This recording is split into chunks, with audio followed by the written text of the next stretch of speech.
Crocky,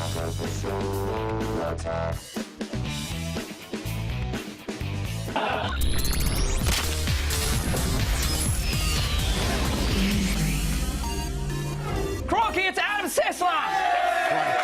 Boy, throwing a game on the Barbie. Let's do it.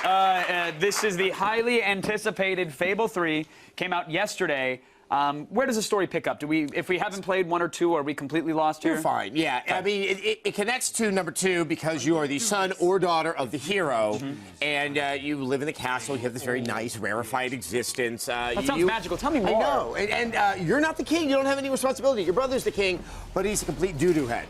Oh. And the people are upset. They want a revolution. And you kind of go around kind of rallying the populace to overthrow the king, your brother. And eventually you become the king, and then tough decisions await you. Okay. Any fundamental changes to anything here? I mean, there's, yes, there is. Like, there's changes to the combat. There's changes to the interaction. They also really made an effort to have a much stronger story. That was definitely a weak part of Fable 3. Here's the funny thing. Because they went further with the story, and they do show improvements, they don't go all the way. And it sets up a lot of kind of possibility for what they're going to do with the story. You're going to learn more about Albion. You're going to go to these various areas and meet the interesting people there. It starts that way and then gets very streamlined. It's almost too fast a story. It's not, I'm not saying it's short. Sure. But it doesn't have that kind of like languid quality that I love so much about Fable 2, where you just kind of broke off and did whatever. Sure. So you're kind of narrowed in, things unravel. And then I hear once the sort of main story is done, you're only about halfway through the game.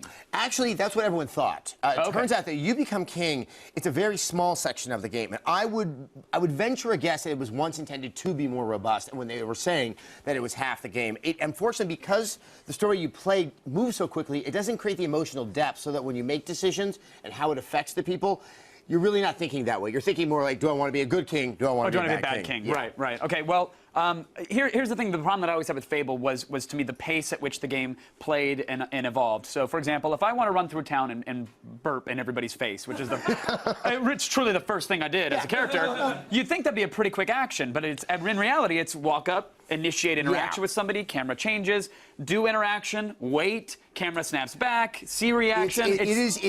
It's the least improved of the improvements they put in the game. The upside is the animations are awesome, but it doesn't give you that dynamic range that you had in Fable 2, and you can only do it to one person. I like going into a crowd and just doing crazy dances and getting everyone surrounding me and people falling in love with me. Here, it's very deliberate. There are better goals. You actually get experience from it, but it does not.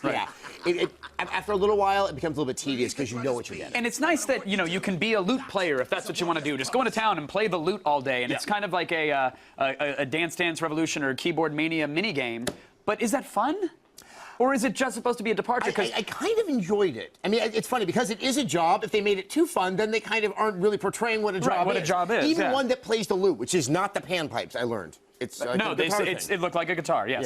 Yeah. Your decisions in the game, the Fable's always supposed to be about your decisions affect the storyline. Do they seem to really affect it? They don't affect the storyline. They affect the outcome of the game, and your good and evil is not so much every single action you're doing within the game. It's very clearly demarked points of the game really have that impact.